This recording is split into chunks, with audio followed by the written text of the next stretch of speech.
Plymouth Barracuda, the predator of muscle cars.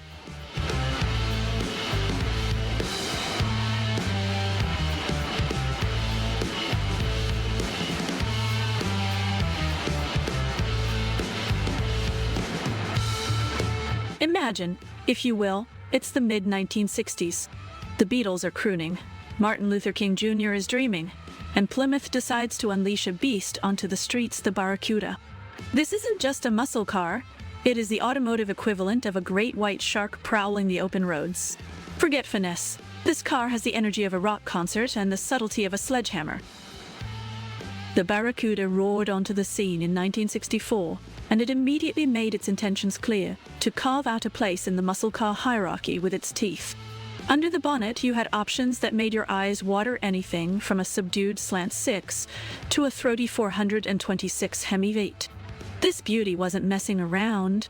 With a name inspired by a predatory fish, the Barracuda lived up to it, devouring competitors like they were mere guppies. Let's talk about the 1970-1974 models, though the true apex predators of the Barracuda lineup.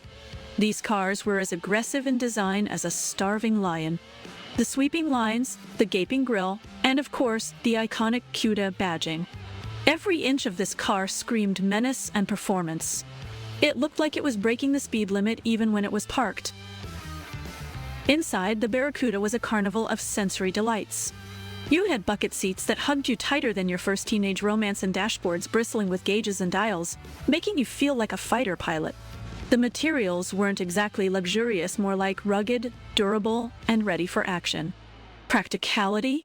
Pah! This was a car built for raw, guttural excitement. The Barracuda's driving experience was the stuff of legends. It had the kind of power that turned tires into clouds of vaporized rubber. Acceleration was less of a motion and more of an event, one that rearranged your internal organs and left your heart pounding faster than a jackrabbit on espresso. Handling? Well, corners were suggestions, not mandates. This car was built for the dragstrip, for straight-line speed that made the horizon blur. And let's not forget the sound. Oh, the glorious, ear-splitting roar of that V8 Dottie.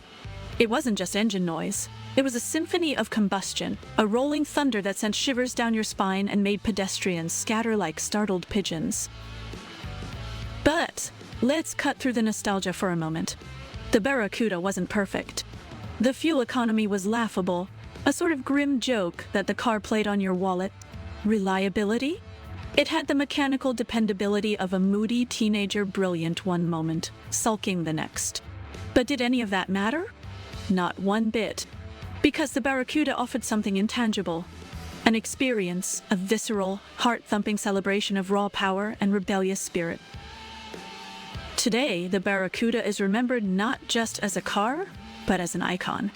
It represented an era when Detroit was at its most audacious, a time when cars were designed with passion and boldness. The Barracuda was a predator, yes, but it was also a statement, a declaration of independence from the mundane. Why do we still talk about the Plymouth Barracuda with such reverence? Because it wasn't merely built to transport, it was built to thrill. In an age of clinical, antiseptic vehicles, the Barracuda stands as a roaring, rubber-burning testament to a bygone era of automotive glory.